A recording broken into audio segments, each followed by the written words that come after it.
Seguindo agora a nossa origem, a história da humanidade, a maneira como o Senhor lidou com os primeiros humanos.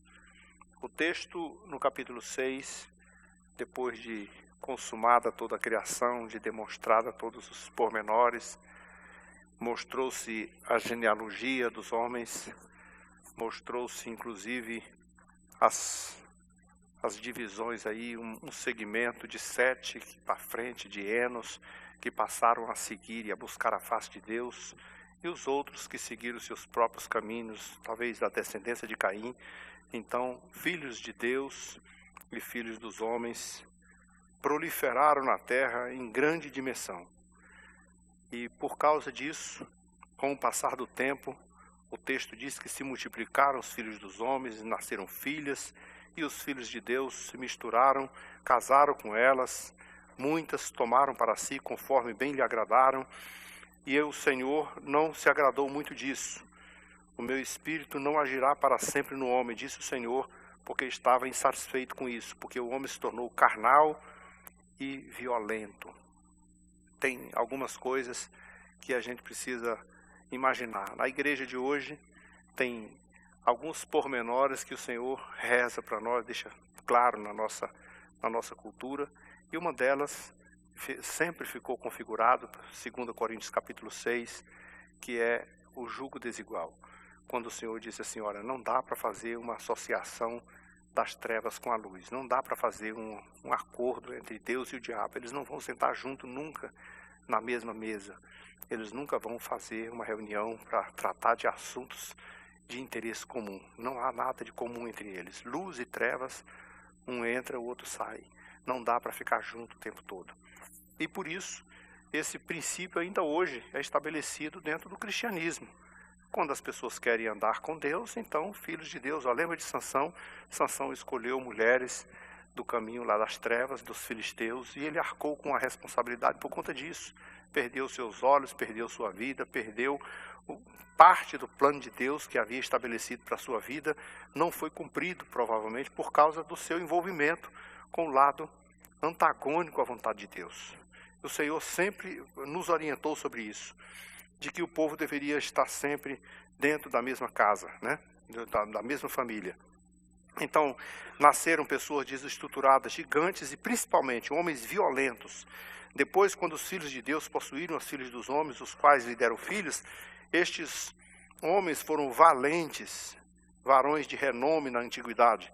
E valentia só serviu para macular e para provocar a desunião das pessoas. Porque quando alguém é valente, alguém vai prevalecer sobre o outro, vai dominar os outros, vai subjugar as outras pessoas, porque tem mais força, tem mais energia, tem mais condições, então você faz, eu mando e você obedece, então termina por saquear também, roubar, tomar e fazer as maldades.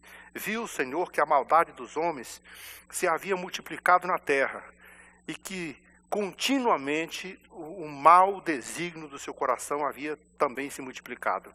Por isso o Senhor tomou decisões completamente diferentes. Agora eu não posso mais deixar que o homem continue com esse seu comportamento. E isso tudo aponta também para os dias de hoje. Porque lá naquele contexto o Senhor providenciou um outro meio.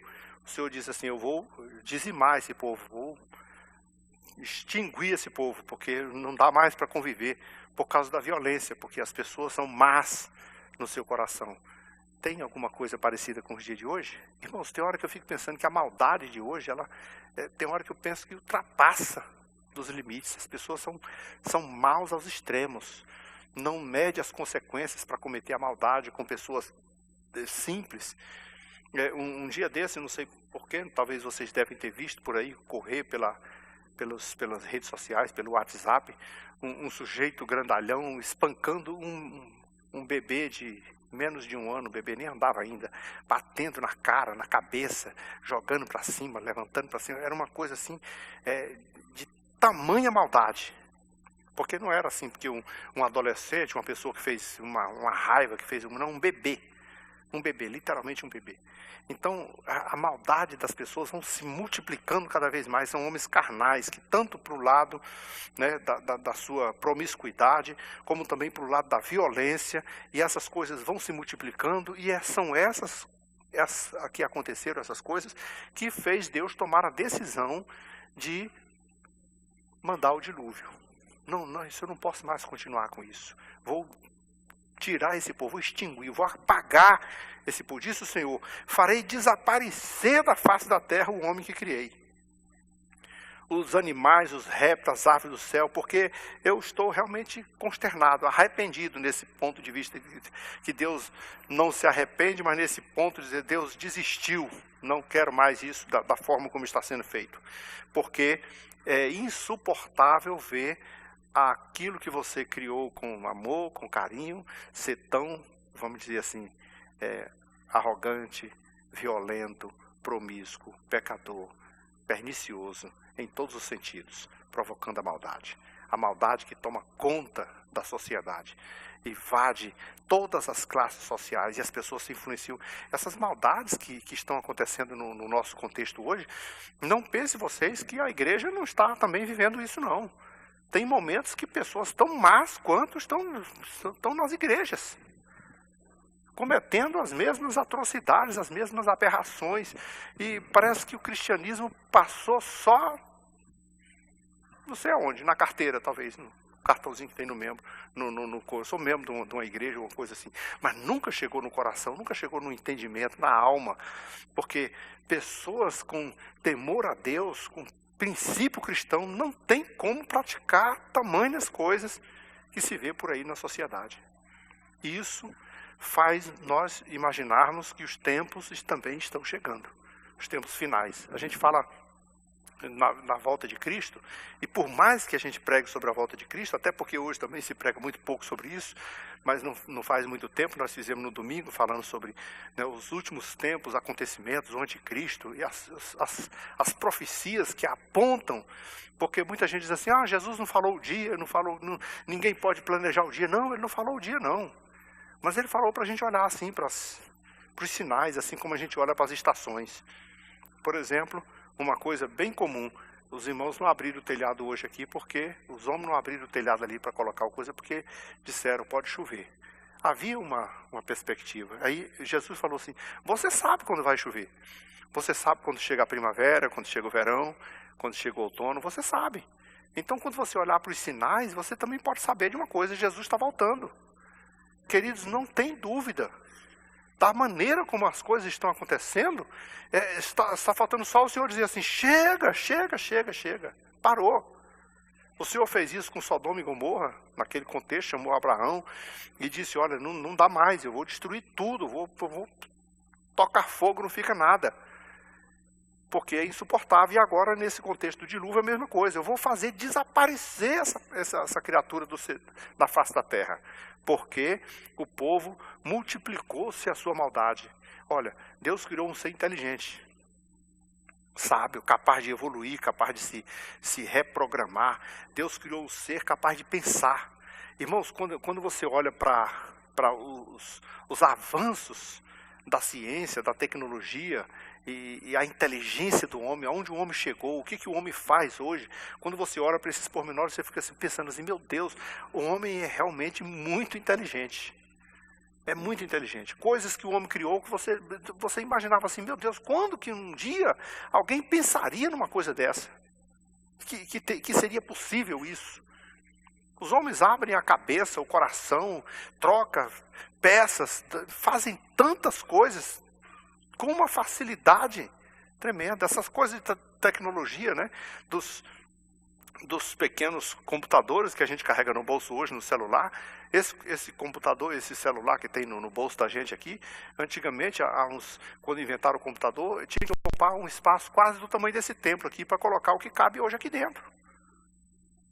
É uma coisa, uma inteligência muito grande. Agora, você já parou para pensar se toda essa inteligência que Deus deu ao homem fosse utilizada para fazer a vontade dele?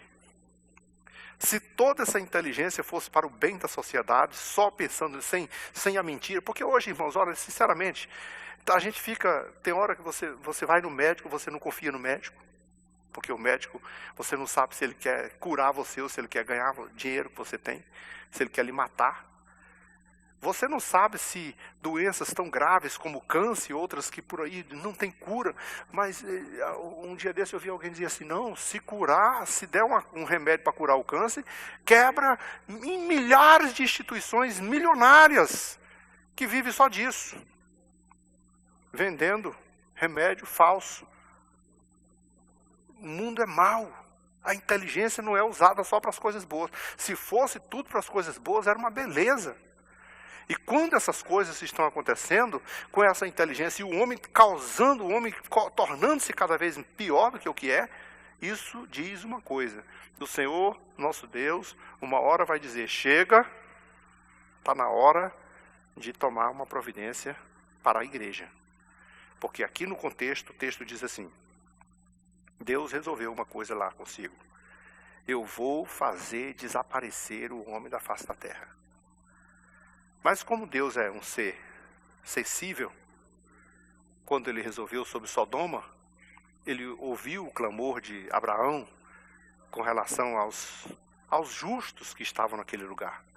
Senhor, pode ser que tenha um justo lá, ou 100, ou 50, ou 10, ou 20, ou 5, mas alguém lá não merece essa penalidade, e o Senhor foi sensível a isso. E agora ele foi sensível, porque ele olhou essa situação de uma forma assim bem generalizada, mas o texto diz assim, porém o Senhor, Noé achou graça diante do Senhor. O Senhor observou a vida dele, observou o procedimento dele. E o texto diz que Noé era homem justo, íntegro, e mesmo entre os seus contemporâneos, que eram perversos, ele era íntegro, e o texto diz assim, e andava com Deus. Era um homem que andava com Deus. Não fez milagre, não era um homem que fazia proeza, não tinha nada do sobrenatural, mas andava com Deus. E andar com Deus faz toda a diferença. E o Senhor se agradou dele. E o Senhor diz assim, eu vou destruir tudo, eu vou acabar com tudo. Mas Noé não merece isso. Então, por causa disso, eu vou preservar, vou fazer uma outra geração a partir dele. Você já imaginou que o Senhor hoje constituiu uma igreja? E provavelmente o Senhor já tenha tomado essa decisão e tenha dito, não tem mais como manter essa população, essa geração. Está na hora de haver um juízo sobre esse comportamento das pessoas. Mas a igreja do Senhor ainda está aqui. E a igreja, na sua essência, não vou dizer a igreja física, que tem tanta gente ruim também na igreja, mas a igreja na sua essência, pessoas com temor a Deus, com sensibilidade espiritual, pessoas com princípio, pessoas com dedicação, com piedade cristã, pessoas devotas ao Senhor. Essas pessoas acham graça diante dos olhos de Deus. E o Senhor olha para essas pessoas como olhou para Noé. Eu não vou destruir totalmente por causa dessas pessoas. Por isso o Senhor vai prover alguma coisa. Quando você faz essa comparação do Gênesis, você encontra na pessoa de Noé e a sua família uma tipologia da igreja. Você encontra na arca uma tipologia de Cristo. Quem está em Cristo consegue chegar do outro lado. Consegue sobreviver quem está em Cristo. E o Senhor então disse para Noé, olha, a terra está corrompida. E Deus observou isso, e todo o povo, todo ser vivente havia se corrompido, e todo o seu caminho. Então o Senhor diz a Noé, eu resolvi dar cabo em toda a carne, porque a terra está cheia de violência, ou da violência dos homens, e eu farei perecer juntamente com a terra. Faz uma arca para ti de tábuas de ciprestes, nela farás compartimento e calafetarás de betume por dentro e por fora. E você vai ver que essa arca é também uma tipologia de Cristo, que Cristo que vai nos conduzir daqui, tirar essa igreja que serve a Deus com fidelidade para servi-lo na eternidade. Aí então o Senhor deu o mapa, deu a receita. Vamos fazer uma arca, porque nessa arca você e a sua família e os seus filhos e as mulheres dos teus filhos, nós vamos colocar dentro dessa arca. Você vai pegar mantimento dessa arca, você vai enchê-la de mantimento e vai levar comida para vocês comerem durante todo o período que estiver na arca. A gente pensa que foi só 40 dias e 40 noites. Mas para as águas baixarem, durou 150 dias. Só aí, 40 dias mais 150, já foram mais de 6 meses. Só nesse período aí. E as águas estão lá. E eles estão dentro da arca. Come o quê? Na fora não tem como sair. Buscar lá no mundo não tem. Tem que sobreviver. E essa é uma coisa que eu gosto muito de imaginar. Sobreviver com o que tem dentro da arca. Se você considerar que a arca é Cristo, no mundo espiritual, o que é que nós podemos constatar? Que a igreja precisa sobreviver em todos os seus aspectos, principalmente nos seus alimentos espirituais, principalmente nos seus princípios, com aquilo que está em Cristo. Não dá para buscar lá fora, porque lá fora não tem nada que possa servir a igreja. Quer ver, por exemplo? A igreja hoje busca tudo lá fora. Até a música. A nossa música é melhor do que a de lá de fora. Os nossos músicos são melhores do que os lá de fora. Mas por uma razão ou por outra, a igreja gosta de buscar lá fora. Aí traz... É porque a gente... Parece que aqui dentro de Brasília, ou pelo menos aqui dentro do nosso contexto, quem sai pouco, não vê muito essas coisas assim, tão extremo como acontece aí fora, né? Mas se você for, por exemplo, nessas igrejas do Rio, nas periferias, eles cantam dentro das igrejas as músicas que foram criadas para adorar o diabo, as músicas que foram até da pornografia, eles cantam, botam letras evangélicas e cantam do mesmo jeito, como se tudo fosse os funk da vida. Por quê? Nós temos coisa tão boa aqui dentro, muito melhor. O inimigo sempre quis roubar da gente. Os nossos melhores músicos, os melhores cantores, os melhores artistas, os melhores, mais bem-sucedidos, o inimigo chega aqui e ainda rouba da gente. E aí depois, um crente acha que vai lá buscar uma lixeira, né? Vai buscar no monturo o lixo que eles jogam fora para colocar dentro da igreja. Aí eu fico comparando assim, seria como se Noé dissesse assim, eu vou comer uma carniça que está lá fora. Morreu lá um boi, enganchou aqui em cima de uma árvore, a carniça está tomando conta, eu vou comer ela aqui. Mas eu tenho comida aqui dentro da arca. Devo sobreviver com o que tem aqui. Devo me alimentar com o que tem aqui. No alimento espiritual, nós temos aqui muito mais rico, muito mais especial, muito mais saudável. Mas as pessoas vão se alimentar lá fora. Por exemplo, a igreja, que às vezes a gente, numa linguagem figurada, a gente chama a igreja de mãe, não é mesmo? Você já ouviu essa figura? A igreja é como se fosse a nossa mãe, não é assim? Onde é que o filho mama? Onde ele é alimentado? Em que peitos ele se amamentam? Não é da mãe? Por que o filho tem que buscar o lixo lá fora? Crianças são assim, né? Crianças não podem ver. Se criança achar lixo, ele põe na boca. Mas nós vamos ser criança a vida inteira? Tem algumas coisas que a gente pode ser inteligente, irmãos. Tem muito lixo aí fora. Tem muito veneno aí fora. No mundo, na televisão. Ah, porque o fulano está pregando na televisão, então está pregando o evangelho, então é bom, mas tem tanta heresia nessa televisão que, pelo amor de Deus. Aí você diz, mas é pouca. Tudo bem, mas você gosta de veneno? Pouco. Você vai tomar um copo de Coca-Cola, ou um copo d'água. Você vai tomar um copo d'água. Água pura, saudável. Se fosse cheio de veneno, você não ia beber, certo? Mas se for só uma gotinha de veneno, bem pouquinho, você quer assim mesmo? Não, veneno você não quer de jeito nenhum. Porque é ruim, faz mal. Você pode até beber com toda tranquilidade, mas você diz assim, mas caiu uma gota de veneno, mas é só uma gota. Não precisa ser veneno não, basta ser uma coisa suja. Você já não quer. Olha, o evangelho é limpo, é saudável. Nada melhor e mais saudável do que o leite materno. Que Paulo usou essa expressão assim, eu dei o leite para vocês como a mãe amamenta os seus filhos. Para vocês serem saudáveis. Aí as pessoas gostam de fazer, de sair buscando essas coisas. Então vejam só, Noé foi orientado. Faz uma arca bem assim. Você vai fazer com 300 côvados de comprimento. São aproximadamente 150 metros, ainda que nem todos os côvados eram considerados meio metro, né? O côvado filisteu, o côvado era da ponta do dedo à ponta do cotovelo. Entre os maiores dá 50 centímetros. E alguns dá 45. Então, se for 50 centímetros, são meio metro. Se não era 150 metros, chegava perto.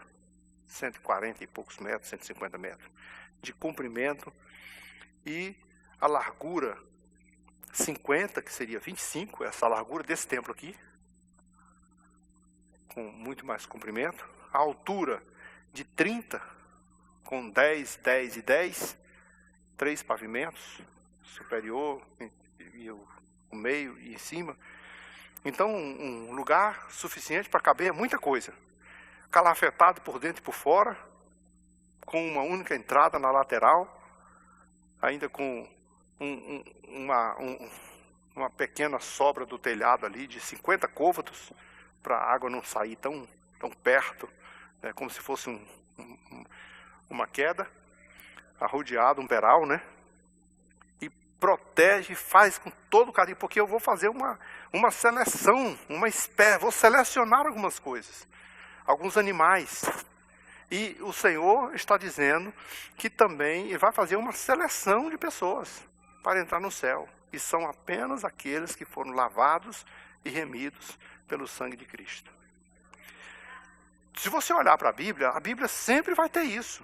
Por exemplo, Jesus contou a parábola, um homem jogou uma rede no mar.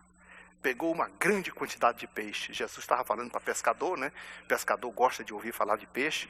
Aí Jesus diz assim, o cara jogou a rede e trouxe uma grande quantidade de peixe. Os pescadores ficaram tudo atentos. Mas Jesus foi fazer uma ponderação com eles. Mas os peixes não foram todos para casa. Porque quando ele chegou na beira da praia, tinha peixe que era ruim. E tinha peixe que era bom. O que ele fez? Pegou o peixe bom, botou no cesto e levou para casa. E o peixe ruim, jogou fora. Tem seleção. Não é todo mundo que vai, não. E vejam só, quem foi pescado, se a gente, vamos traduzir para a linguagem normal. Quem foi pescado é a igreja. Quem foi pescado já está aqui, é crente. Mas tem peixe ruim, joga fora, tem peixe bom, fica aqui. É a seleção que ele falou. O joio e o trigo. Está lá crescendo junto, mas um é joio e outro é trigo. Joio é veneno, trigo é alimento. Vai haver uma seleção, tira o trigo, colhe, leva para o celeiro, tira o joio e joga no fogo. Tem seleção. Veja as virgens, 5 prudentes, 5 loucas. Eram todas virgens. Todas elas tinham lâmpadas, todas as lâmpadas estavam acesas. Para estar acesa tinha que ter azeite. Todas elas estavam esperando o noivo. Era igreja, todas eram igreja. Mas havia umas que eram prudentes, vigilantes, precavidas, e as outras nessas, displicentes. Quem entrou na festa? Quem participou das bodas? Seleção sempre vai haver. O que o Senhor está fazendo com Noé aqui? Vamos ter que selecionar, você vai escolher aqui, nesse momento, eu estou fazendo a escolha. Você, sua esposa, seus filhos, mulher de seus filhos, e as espécies dos animais que eu vou dizer para você. 2 de cada espécie você vai colocar dentro da arca, colocar alimento para todo mundo. Essa aqui eu vou preservar isso aqui para começar do zero. Tudo de novo. E a igreja do Senhor é o que o Senhor resolveu preservar. Tem gente que gosta de ficar brigando sobre predestinação. eu sou predestinado, não sei o que. Ele diz, olha, eu vou dizer para você quem é predestinado. A igreja. A igreja é predestinada. Ninguém impede a igreja de chegar no céu. A igreja é como a arca de Noé. Ah, pode passar o que tiver. Ela vai passar por cima das águas e ela vai chegar do outro lado. O diabo pode vigiar o céu do jeito que ele quiser, mas a igreja vai passar. Nós estaremos para sempre com o Senhor. Quem vai chegar lá também? Quem estiver na igreja. Quem for da igreja, do corpo de Cristo. Não da igreja, essa igreja local, não do corpo de Cristo, da igreja, da essencial igreja, que serve com temor e responsabilidade. Esse é o que chega lá. Então, estar no corpo de Cristo, estar inserido na igreja, é ser predestinado se estiver nela.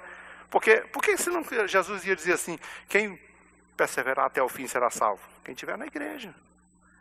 Se um barco vai atravessar um oceano e ele estiver predestinado para chegar do outro lado, quem estiver dentro vai chegar. Quem pular no meio do mar vai morrer. É simples assim. A igreja já está certa, ela vai subir. Ninguém impede a igreja de subir. Foi isso que Deus fez com Noé. Olha, você entra na arca. Pega esses animais aqui, põe na arca aqui. Olha, eu vou destruir tudo que há, mas quem estiver dentro dessa arca vai sobreviver. Você sabe qual é a sua arca de sobrevivência? Ela se chama Cristo. É nele. Quem está nele está garantido. Quem está em Cristo está protegido. Ele é nossa cidade de refúgio. Ele é nossa arca. Ele é tudo que nós precisamos. É a nossa salvação. É o nosso meio de encontrar com o Senhor. Não tem outro caminho. Ele é o nosso caminho. É a nossa verdade. Ele é a vida. Ele é tudo. Então, se alguém quiser salvação, não precisa ficar tentando dar esmola, não, você vai fazer isso se você tiver coração generoso e grato por ser salvo em Cristo Jesus, grato por receber essa experiência com Deus, você vai fazer muito melhor e muito mais coisas boas para Deus. Mas não faça isso pensando que você vai ganhar a salvação por causa disso, não. Porque a salvação só ganha quem estiver em Cristo, porque foi Cristo que pagou o preço por ela. Não foi você que comprou, não. Seu jejum não paga, sua oração não paga, suas ofertas não pagam, seu sacrifício não paga, só o sangue de Jesus é quem paga. E Ele já fez isso por nós gratuitamente. Eu só tenho que ser grato, porque Ele fez isso e servi-lo de todo o meu coração, com toda a minha alma, porque isso é ser bom. Aí então o Senhor disse, eu estou para derramar águas em dilúvio sobre a terra, para consumir toda a carne que há fôlego de vida, debaixo do céu. Tudo que há sobre a terra perecerá. Mas contigo eu estabeleço a minha aliança. Entra na arca, tu e a tua família, tua mulher, teus filhos de teus filhos, de tudo que vive, de toda a carne, de toda espécie, macho e fêmea farás entrar na arca para que conserves contigo, das aves, das suas espécies, do gado, de tudo que é réptil que se move sobre a terra, e leva contigo tudo que se come, junta contigo. Vai ser para teu alimento dentro da arca. Você vai sobreviver do que tem dentro da arca. Você não vai pescar lá fora. Você não vai achar nada lá fora. É aqui dentro teu alimento. Irmãos, nós como cristãos, não estou falando de alimento material. Estou falando de cristianismo, estou falando de culto, estou falando de devoção, estou falando do nosso altar. Nós precisamos aprender a viver, a crescer com o que nós temos em Cristo Jesus. Porque Ele é superior, Ele é suficiente, Ele é tudo. Não vamos dar uma de Acaz. Acaz é um rei que eu gosto de me lembrar dele às vezes, só para uma lição de vida. Que Acaz foi na Síria. Ele tinha um encontro com o rei da Síria e ele foi lá. O rei era da Assíria, mas ele foi à Síria. Lá na Síria, entre os dois reis, provavelmente o Senaqueribe, eles fizeram lá uma reunião quando Acaz viu um altar. Eita, mas que altar bonito. Puxa, que legal. Mas gostei, ó. Esse altar é mais bonito do que o nosso. Chamou o seu escrivão. Mapeia isso aqui, escreve, desenha, fotografa. Manda lá para o nosso sacerdote, que quando eu chegar lá dessa viagem, que antes de eu chegar lá, quando eu chegar lá, eu já quero um altar desse feito lá, do mesmo jeitinho desse aqui. Aí mandaram as informações e ele tirou o altar e fez um igual. Quando ele chegou, rapaz, é mesmo, desse jeito, mas é muito bonito esse altar. Bota esse altar lá no templo, lá no santuário, que eu vou fazer meu sacrifício agora nesse altar. Todo o meu sacrifício vai ser aqui. O sacerdote coçou a cabeça e disse assim, Senhor, majestade, e o altar do Senhor? O que eu faço com ele? Ixi, eu não tinha me lembrado disso. Mas é o seguinte, pega o altar do Senhor, coloca ali no cantinho ali, deixa ele aqui quietinho. Deixa ali.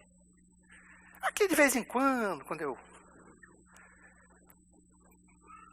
tiver afim, eu faço um ou outro sacrifício nele. Por enquanto, nós vamos fazer do nosso jeito.